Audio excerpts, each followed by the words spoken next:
नमस्कार। आज हम लीलाधर जंगुड़ी की बहुत से पत्थर पड़े हैं कविता की व्याख्या करेंगे।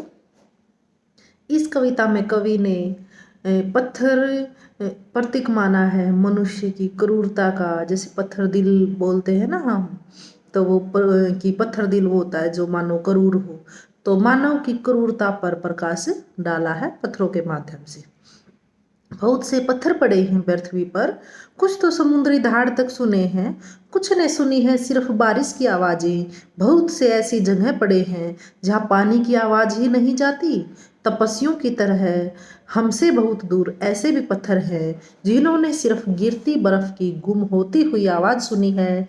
हमने चारों ओर बिखरी है हमारे चारों ओर बिखरी है नुकीली ठोकरें, जिन्होंने न पानी की आवाजें सुनी हैं न बर्फ की खून की आवाजों के अलावा।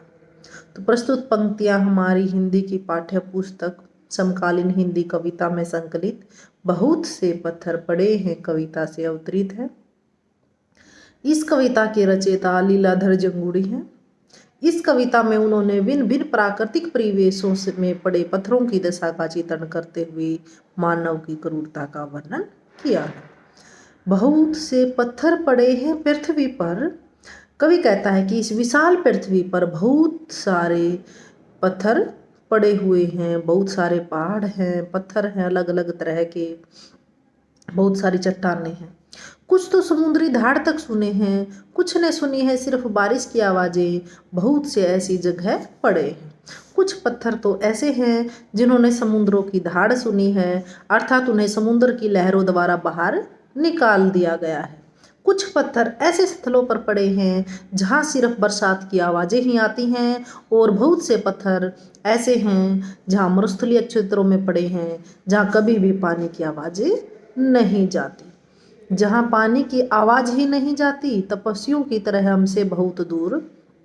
जिस तरह मरुस्थल बहुत दूर है और मरुस्थल में कोई भी नहीं जाता, उसी तरह से हमारे पत्थर भी तपस्वियों की तरह बहुत दूर पड़े हुए हैं। ऐसे भी पत्थर हैं जिन्होंने सिर्फ गिरती बर्फ की गुम होती आवाज़ सुनी है। हमारे चारों ओर बिखरी है नुकीली ठोकरें, जिन्होंने न पानी की आवाज़ सुनी न बर्फ की खून की आवाज़ों के अलावा। बहुत से पत्थर सन्यासियों की भांति इतनी दूर पड़े हुए हैं जिन्होंने सिर्फ गिरती हुई बर्फ की शांत हो जाने वाली आवाज ही सुनी है। कवि कहता है कि भिन्न भिन्न प्राकृतिक परिवेश में पड़े हुए पत्थरों की तरह हमारे चारों तरफ पत्थर दिल क्रूर इंसान की नुकीली ठोकरें भी मौजूद हैं, जो न पानी की आवाज़ सुनती हैं न बर्फ की, वे सिर्फ खून की आवाज़ें ही सुनती हैं। तो कवि ने यहाँ पत्थरों के माध्यम से इंसान की क्रूरता का वर्णन किया है।